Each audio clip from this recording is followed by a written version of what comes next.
Building में council of chamber, ठीक है, वर्तमान में जो विधानसभा है उसका उद्घाटन किया था आई थिंक, और 1925 में ही सेंट एडवर्ड जो स्कूल है वो बना था, ठीक है, ये हमने कर लिया।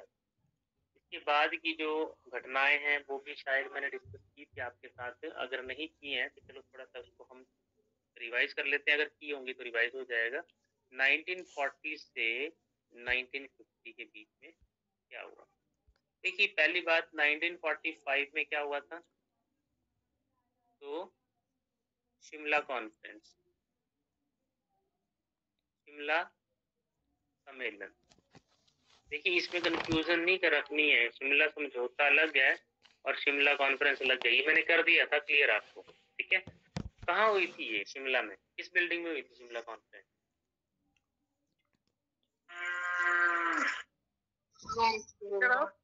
जिसमें हमने बेवल प्लान भी लिखा था जिसको हमने, ठीक है, लॉर्ड वेवल का था। हाँ, तो लॉर्ड वेवल था वाइसरॉय, और वाइसरॉय कहाँ रहते थे? वाइसरीगल लॉज, ठीक है। हाँ, ये यहाँ हुई। और शिमला कॉन्फ्रेंस एक्चुअल में क्या था, तो ये बेवल प्लान था, और बेवल का प्लान था कि हाउ वी आर रेडी, कैसे वो तैयार थे, कैसे उन्होंने जो है वो प्लानिंग बनाई थी पूरी कि वो पीसफुली अपने जो पावर है उसको ट्रांसफर करने के लिए, ठीक है। इसमें कैबिनेट मिशन का गठन होना था, कॉन्स्टिट्यूएंट असेंबली का गठन होना था, ये सारा प्लानिंग थी इसके बारे में, ठीक है। क्योंकि उन्होंने पहले ही बोल दिया था जब क्रिप्स मिशन आया था 1942 में कि जैसे ही वर्ल्ड वॉर 2 खत्म होगा वैसे हम तैयार होंगे, आपको वैसे ही हम एक प्लान बनाएंगे और आपको जो है वो एक पीसफुली, ठीक है, पावर ट्रांसफर करने के लिए तैयार होंगे, ठीक है। सो बेवल प्लान, शिमला कॉन्फ्रेंस जिसको बोलते हैं, 1945 में हुआ था वाइसरीगल लॉज में, जिसमें महात्मा गांधी भी शामिल हुए थे, वो भी आए थे, ठीक है। अब 1946 में कैबिनेट मिशन की जो सम्मेलन हुआ था कैबिनेट मिशन को लेके, वो भी यही हुआ था, ठीक है।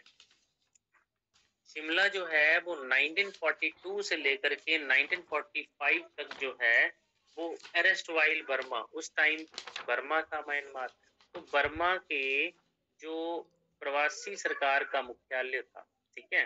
ये याद रखना है, इंपॉर्टेंट क्वेश्चन है कि 1942 से लेकर के 1945 तक शिमला क्या रहा? बर्मा, जो म्यांमार का पुराना नाम है, बर्मा का जो प्रवासी सरकार का मुख्यालय। प्रवासी सरकार क्या होती है? जैसे देखिए आज भी जो प्रवास पे सरकार है, जैसे क्या नाम है, दलाई लामा, तिब्बतियन सरकार, तिब्बतियन सरकार पूरी डेमोक्रेटिक सिस्टम के साथ चल रही, कहाँ? धर्मशाला में, ठीक है।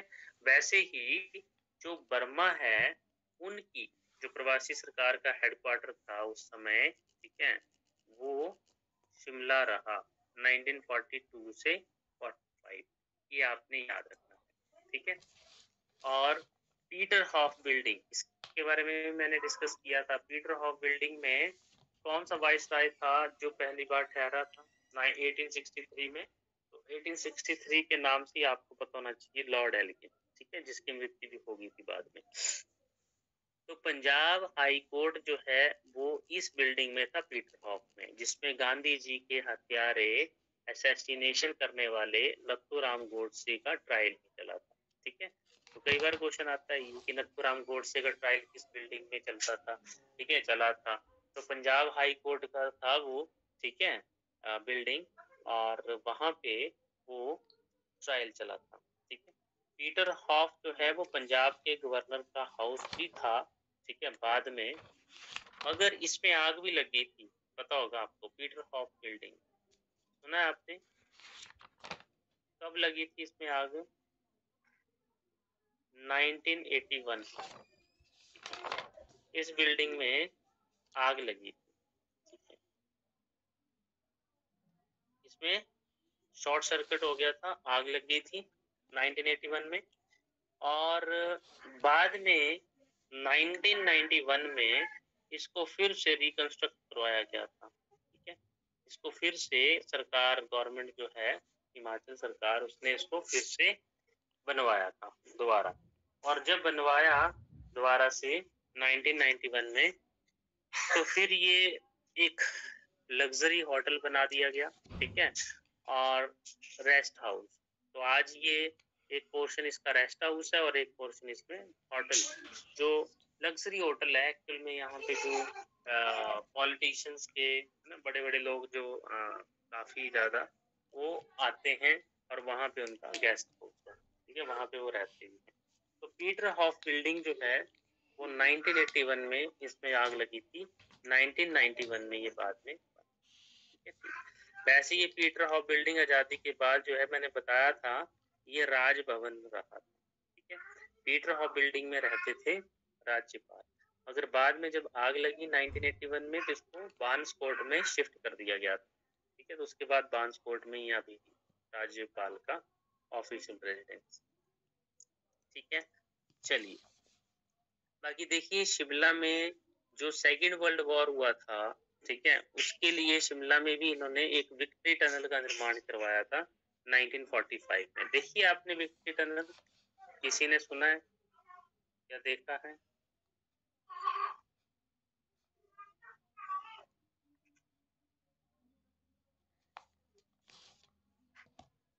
किरण जी, आप तो शिमला में रहते हैं, आप देखिए विक्ट्री टनल। हाँ जी सर। कहाँ है ये विक्ट्री टनल? बस स्टैंड से, जो ओल्ड बस स्टैंड है सर, बस उससे है कोई 50 या 100 मीटर पीछे, मतलब रास्ते अच्छा, में ही पड़ती है। हाँ जी। हाँ, तो जो ओल्ड बस स्टैंड है शिमला का, उसके साथ ही पीछे को, ठीक है, जहाँ आईजीएमसी को भी जाते हैं उस साइड को, विक्ट्री टनल है। 1945 में ये बनाई गई थी। अब ये विक्ट्री टनल नाम क्यों दिया गया था इसका? क्योंकि ये सेकेंड वर्ल्ड वॉर में जो अंग्रेजों की विजय हुई थी, ठीक है, विजय प्राप्त की थी उन्होंने, इसके उपलक्ष्य में, इस ओकेजन पे उन्होंने विक्ट्री टनल का निर्माण किया था। ऑन द ओकेजन ऑफ, ठीक है, ये लिख लेना आपने, occasion of second world war, ठीक है, सेकेंड वर्ल्ड वॉर की जीत पर, ठीक है, उसकी विक्ट्री पर विक्ट्री टनल बनाई थी, ठीक है। बाकी 1950 के बाद की अगर घटनाएं देखें, ठीक है, तो वो तो मैंने आपको पहले भी बताया था कि जो शिमला है वो 1966 में हिमाचल का पार्ट बना, उससे पहले ये पंजाब का पार्ट था, ठीक है। और शिमला समझौता कहाँ हुआ था, कब हुआ था, ये देखिए अभी भी बहुत न्यूज में था, ठीक है। तो आप बता दीजिए मेरे को, डेट के साथ, मैंने बताया हुआ पहले। पाकिस्तान और भारत के बीच में कब हुआ था, कौन सा मंथ, तारीख और ईयर बताइए। सर 2 जून 19 हाँ, जुलाई में हुआ था, ठीक है। अब 3 जुलाई को हुआ था शायद ये, 3 जुलाई 1972 को, 1972 को बांसकोट बिल्डिंग में हुआ था, और ये पाकिस्तान और भारत के बीच हुआ था। पाकिस्तान के उस समय के प्रेसिडेंट जुल्फिकार अली भुट्टो और प्रधानमंत्री श्रीमती इंदिरा गांधी के बीच में ये समझौता हुआ था, that is Shimla agreement, Shimla समझौता। और ये किस चीज को लेके हुआ था?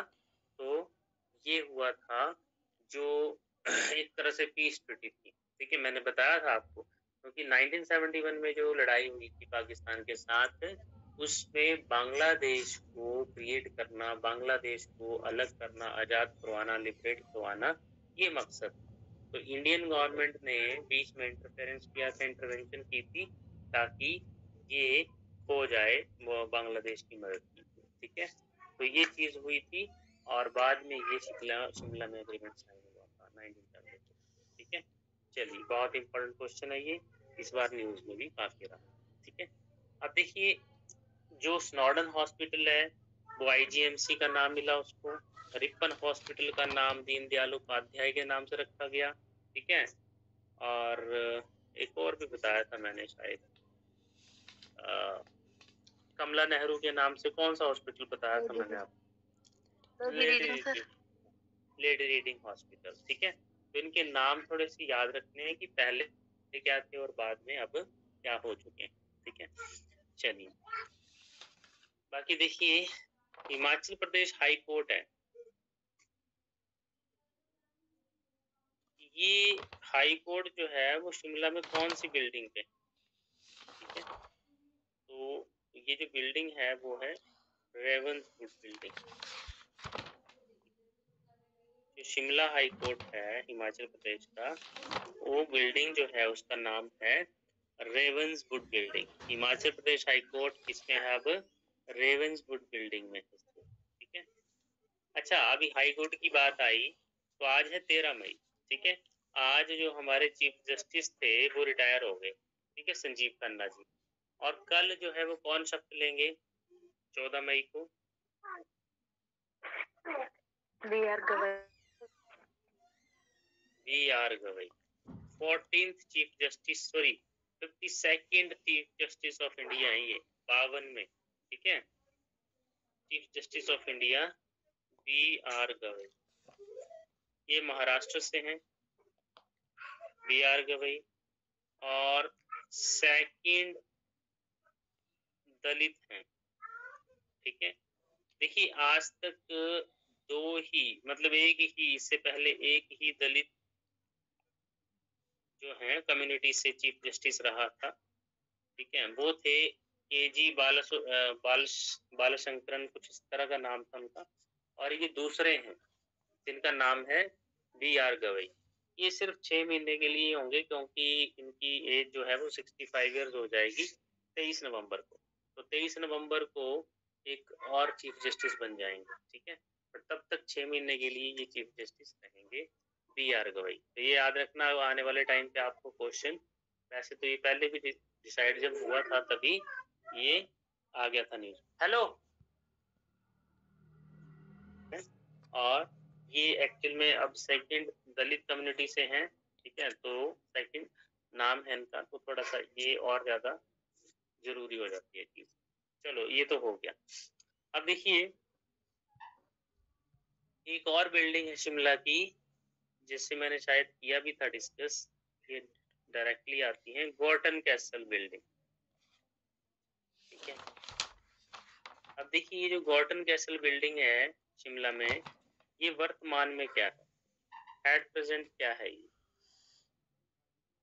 यहाँ पे कौन सा ऑफिस चलता है, तो यहाँ पे चलता है अकाउंटेंट जनरल, ठीक है, अकाउंटेंट जनरल। आपने पॉलिटिकल साइंस में एक टर्म पढ़ी होगी, कंट्रोलर एंड ऑडिटर जनरल, ठीक है, कैग। तो वो होता है इंडियन लेवल। और जो स्टेट पे बंदे होते हैं जो मतलब ऑडिट वगैरह करवाते हैं, उनको अकाउंटेंट जनरल कहते हैं। तो गॉर्टन कैसल जो है बिल्डिंग, ये आज अकाउंटेंट जनरल का कार्यालय है, office of accountant general. Direct questions आते हैं, ये बिल्डिंग कौन सी क्या एक्टिविटी कर रही है आजकल, ठीक है, इसमें कौन सी, इस बिल्डिंग में कौन सा ऑफिस है, इस बिल्डिंग में कौन सी क्या एक्टिविटीज हो रही है, ठीक है। तो Gordon castle building accountant general का ऑफिस है, ठीक है। और इसके अलावा जो ओक ओवर है, ओक ओवर तो सबने सुना भी होगा, देखा भी होगा। अगर नहीं देखा है या सुना है, पता है क्या है ये ओक ओवर?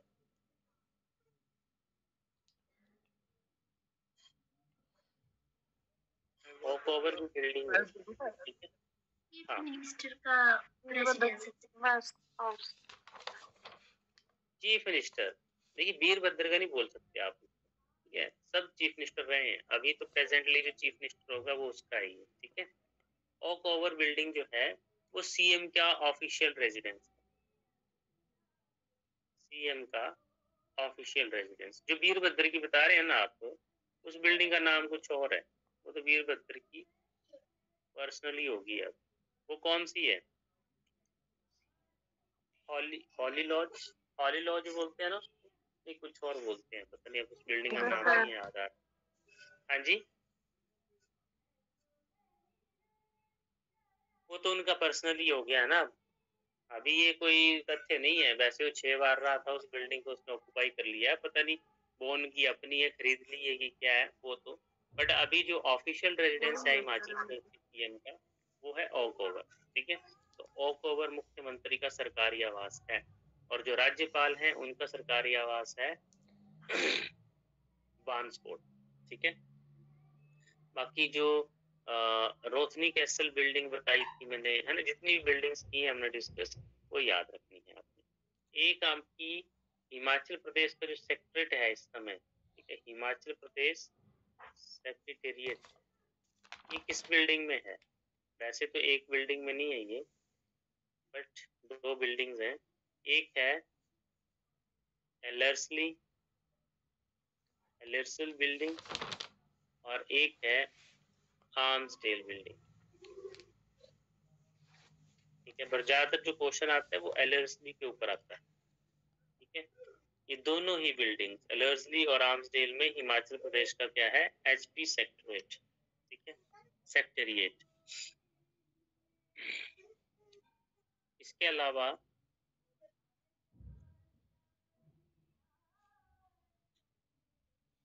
शिमला जो शहर है, मैंने कई बार आपके साथ पहले भी डिस्कस किया है, जो शिमला टाउन है वो 1 नवंबर 1966 जब पंजाब पुनर्गठन अधिनियम बना था, 1 नवंबर 1966 को ये हिमाचल में मिलाया गया, और तब से लेकर ये हिमाचल की कैपिटल है। ये ध्यान रखना, हिमाचल की कैपिटल कब बनी थी? ये 1 नवंबर 1966 को, क्योंकि इससे पहले ये पंजाब का हेडक्वार्टर हुआ करता था। पंजाब की बिल्डिंग्स यहाँ पे देखने को मिलती थी, पंजाब का हेडक्वार्टर। मगर ये जो शहर है, टाउन है शिमला, वो जब पंजाब पुनर्गठन अधिनियम के बाद ये हिमाचल की कैपिटल बनाई गई। ठीक है, ये आपने ध्यान रखना है कि कब बनी। और शिमला एज ए डिस्ट्रिक्ट भी बन गया था ये। ठीक है, 1966 में।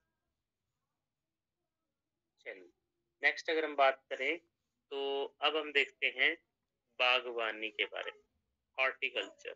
जैसे हमने कुल्लू में भी पढ़ा था हॉर्टिकल्चर। कुल्लू में सेब के बगीचे किसने लगाए थे सबसे पहले? कौन सी किस्म के थे और कब लगाए थे? याद है किसी को?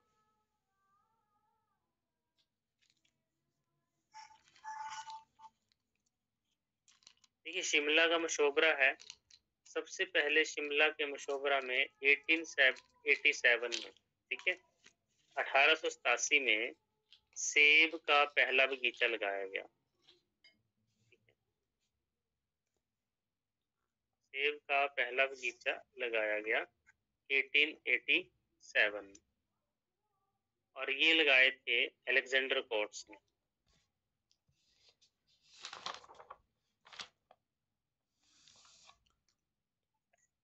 अलेक्जेंडर कोर्ट्स, ठीक है। और शिमला जिले का ही एक एरिया है कोटगढ़, ये भी सुनना होगा आपने। कोटगढ़ में 1918 में 1918 में सर इमैनुअल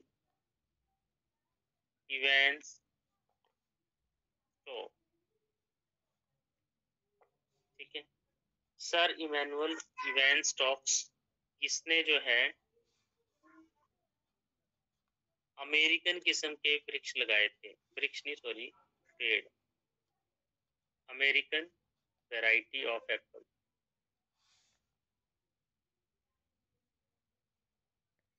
ठीक है, अब इसका नाम याद रख सकते हैं, सर इमैनुअल इवेंस स्टोक। बाद में ये हिंदू बन गए थे, गांधी जी से बहुत प्रभावित थे। ठीक है, वैसे ही एक्चुअल में आए थे जब कांगड़ा में एक भूकंप हुआ था 4 अप्रैल 1905 को, उसके लिए आए थे ये, बट बाद में यहीं पे सेटल हो गए थे। और इन्होंने यहाँ पे बेगार प्रथा को खत्म करने के लिए बहुत सारी एजुकेशनिस्ट पॉलिसीज चलाई थी। ठीक है, यहाँ के लोगों को जागरूक करवाया, ठीक है, अवेयरनेस जगाई, बहुत से कैंपेन चलाए।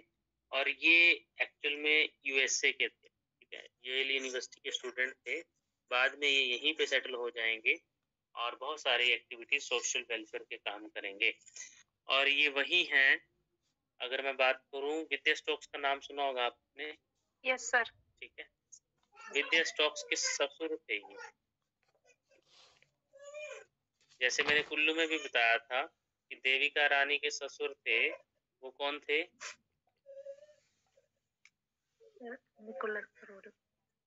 हाँ, निकोलस रोरिक।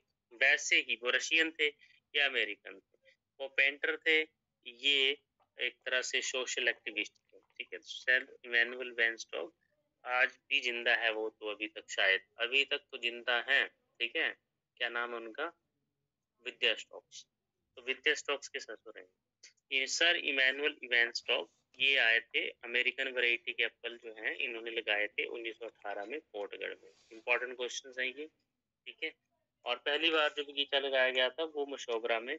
और इस तरह से जो है वो धीरे धीरे हॉर्टिकल्चर जो है, शिमला जो है वो हॉर्टिकल्चर में काफी डेवलप होने लगा। ठीक है, और शिमला जिले में जो सेब के ब्रिटिश किस्म के जो एप्पल लगाए थे, ये जो एप्पल ऑर्किड मैं बता रहा हूँ आपको अलेक्जेंडर कोर्ट्स के द्वारा, ये है ब्रिटिश किस्म के। ठीक है, और जो इमैनुअल वैन स्टॉक लाया था ये लाया था अमेरिकन वैरायटी। ठीक है, तो ये यहाँ पे आप लिख सकते हैं, जो मशोबरा में लगाए गए थे वो ब्रिटिश थे, और जो पोर्टगढ़ में लगाए गए थे वो अमेरिकन टाइप थे। ठीक है, अमेरिकन वैरायटी। चलिए नेक्स्ट अगर हम बात करें तो कुछ इम्पोर्टेंट पर्सनैलिटी शिमला से रही हैं, जैसे ठाकुर रामलाल, जो आज हमारे एजुकेशन मिनिस्टर हैं, उनके दादा थे ये ठाकुर रामलाल। ठीक है, ये हिमाचल प्रदेश के दूसरे मुख्यमंत्री रहे थे 1977 में। ठीक है, नाम सुना होगा आपने, शिमला से ही थे ये। अभी जो हमारे एजुकेशन मिनिस्टर है रोहित ठाकुर, उनके दादा थे ये। ठीक है, Thakur Ramlal second chief minister थे हिमाचल प्रदेश के 1977 में, थोड़े टाइम के लिए रहे। बट ये मैं आपको साथ में बता दूं, आंध्र प्रदेश के गवर्नर भी रहे थे ये। ठीक है, 1983 में आपने एक नाम सुना होगा, अगर साउथ की मूवियां देखते होंगे ना आप, RRR है ना मूवी, एक RRR है ना, देखी किसने मूवी, ये सुना तो होगा। ठीक है, तो उसमें दो हीरो हैं, एक है NTR रामाराव, सुना आपने NTR, जूनियर NTR। ठीक है, ये है NTR रामाराव, उस टाइम पे चीफ मिनिस्टर थे आंध्र प्रदेश के। उसकी सरकार को गिरा दिया था इस गवर्नर ने। ये है गवर्नर वो हिमाचल के ठाकुर रामलाल। ठीक है, तो हिमाचल प्रदेश के दूसरे चीफ मिनिस्टर भी रहे थे ये, ज्यादा टाइम तो नहीं रहे थे, थोड़े टाइम के लिए। मगर बाद में जब ये गवर्नर बने थे 1983 में, तो इन्होंने NTR रामाराव की सरकार जो है वो गिरा दी थी। इन्होंने, वैसे तो कोई नहीं गिराता ऐसे, बट काफी ज्यादा ये कंट्रोवर्सी हुई थी उस टाइम पे। ठीक है, NTR रामाराव, और ये वही हैं जिनके पोते वो मूवी जो बनाता है आजकल वो। ठीक है, जूनियर NTR जिसको बोलते हैं, उनका दादा था ये। और ये जो ठाकुर रामलाल है, ये आज के करंट जो हमारे एजुकेशन मिनिस्टर है उनका दादा था ये। ठीक है, चलो उनके दादाओं की बात है ये, बट ये थोड़ा सा आपने याद रखना है, कल को क्वेश्चन आ जाएगी हिमाचल प्रदेश के ऐसे कौन से चीफ मिनिस्टर थे जो आंध्र प्रदेश के गवर्नर भी रहे। ठीक है, तो वो ठाकुर रामलाल थे। यही चीफ मिनिस्टर जो है वो गवर्नर रहा है, बाकी कोई भी नहीं रहे। ठीक है, हालांकि जो हमारे शांता कुमार हैं वो भी चीफ मिनिस्टर रहे हैं 2 बार हिमाचल के। उनको भी ऑफर मिला था सेंट्रल गवर्नमेंट से छत्तीसगढ़ का गवर्नर बनने के लिए, बट उन्होंने नहीं माना था, उसको एक्सेप्ट नहीं किया। ठीक है, तो सिर्फ एक ही गवर्नर रहे हैं जो CM थे हिमाचल के, वो आंध्र प्रदेश के गवर्नर ठाकुर रामलाल। इसके अलावा हिमाचल प्रदेश में सबसे ज्यादा सर्व करने वाले CM जो थे वो तो आप सभी को पता है, वीरभद्र सिंह। ये भी शिमला डिस्ट्रिक्ट से ही थे। कितनी बार रहे हैं CM? 6 टाइम, 6 बार रहे। ठीक है, अब पहली बार कब बने थे? 1983 में, ये भी याद रखना। ठीक है, 1983 में बने थे पहली बार ये CM chief minister Virbhadra Singh. और जो शांता कुमार थे वो कब बने थे पहली बार? तो 1977 में। ठीक है, ठाकुर रामलाल के बाद तीसरे CM बने थे। तो वीरभद्र सिंह जो अभी इस दुनिया में नहीं है, बट जो अपने शांता कुमार हैं वो अभी भी इस दुनिया में बने हुए हैं। ठीक है, हाँ, उनकी एज काफी होगी उनकी भी, बट वो अभी जिंदा है। चलिए नेक्स्ट अगर हम बात करें तो शिमला जिले में अगर हम अर्थव्यवस्था की बात करें तो शिमला जिले में एक और बताया था मैंने, ज्यूरी नाम सुना होगा आपने, ठीक है। ज्यूरी में एक तो हॉट वाटर स्प्रिंग है, ठीक है, और दूसरा क्या फेमस है यहाँ पे, शीप ब्रीडिंग फार्म, ठीक है। शीप ब्रीडिंग फार्म है, भेड़ प्रजनन केंद्र, hot water spring plus sheep breeding farm. तो ज्यूरी काफी फेमस जगह है, सतलुज नदी के किनारे है, ठीक है। रामपुर से आगे है, यहाँ से ज्यूरी से सराहनपुर रोड जाता है, ठीक है, एक तरफ को। और ये यहाँ पे हॉट वाटर स्प्रिंग है, सल्फर पाया जाता है इस पानी में, और शीप ब्रीडिंग फार्म भी है, ठीक है, ठीक है जी। तो ये आपने ध्यान रखना है। इसके साथ ये भी याद रखना कि ये जो शीप ब्रीडिंग फार्म है, अगर इनकेस बाई चांस आता है कि कब एस्टेब्लिश किया गया था, तो 1965 में एस्टेब्लिश किया गया, 1965 में, ठीक है। शिमला जिले में एक बहुत इम्पोर्टेंट हाइड्रो इलेक्ट्रिक प्रोजेक्ट है, सावरा कुड्डू हाइड्रो इलेक्ट्रिक प्रोजेक्ट। सुने किसी ने इसके बारे में? कौन सी नदी पर है? पब्बर रिवर, ठीक है जी, पब्बर रिवर पे है ये। और कहाँ है? तो शिमला जिले के हाटकोटी में है, ठीक है। कितनी कैपेसिटी है? 111 मेगावाट, बहुत इंटरेस्टिंग, 111 मेगावाट, ठीक है। और इंटरेस्टिंगली एक और चीज है कि जो इसका डैम है, ठीक है, इसका जो डैम है उसका जो स्ट्रक्चर है वो पियानो की शेप का है, ठीक है, पियानो शेप, पियानो की शेप होती है, ठीक है, जो हमारा एक म्यूजिक इंस्ट्रूमेंट है पियानो, उसकी शेप का ये डैम बनाया गया। ये थोड़ा यूनिक है, इसकी कैपेसिटी भी 111 मेगावाट पब्बर नदी पे है, ये हाटकोटी में है और पियानो शेप का इसका डैम है। ये इम्पोर्टेंट नाम याद रखिएगा। इसके अलावा एक आंध्रा जल विद्युत परियोजना, ठीक है, हालांकि जल विद्युत परियोजनाएं हम अलग से पढ़ेंगे, ठीक है, but Andhra hydro electric project ये भी आपने याद रखना है, क्योंकि आंध्रा जो है वो चिड़गांव से निकलती है, पब्बर में मिलती है, तो आंध्रा में भी एक इलेक्ट्रिक प्रोजेक्ट है, हाइड्रो इलेक्ट्रिक प्रोजेक्ट, ठीक है। बहुत सारे प्रोजेक्ट है, देखो प्रोजेक्ट की तो बाद की बात है, ठीक है, उनको हम एक बार कौन सी एग्जीक्यूटिंग एजेंसीज हैं, कौन सी नदी पे हैं, है ना, कितनी कैपेसिटी है, ये सारा डिफरेंट हम अलग से करेंगे, ठीक है। वैसे तो और भी मिलेंगे आपको शिमला में, सतलुज नदी के ऊपर बहुत प्रोजेक्ट मिलेंगे, ठीक है, बट ये कुछ मेन थे जो खासकर ये जो सावरा कुड्डू, इसको मैंने आपको डिटेल में बता दिया। नेक्स्ट शिमला डिस्ट्रिक्ट खत्म की समझो आप, ठीक है। ऐसी कुछ चीजें और होंगी जो हम शिमला जिले के बारे में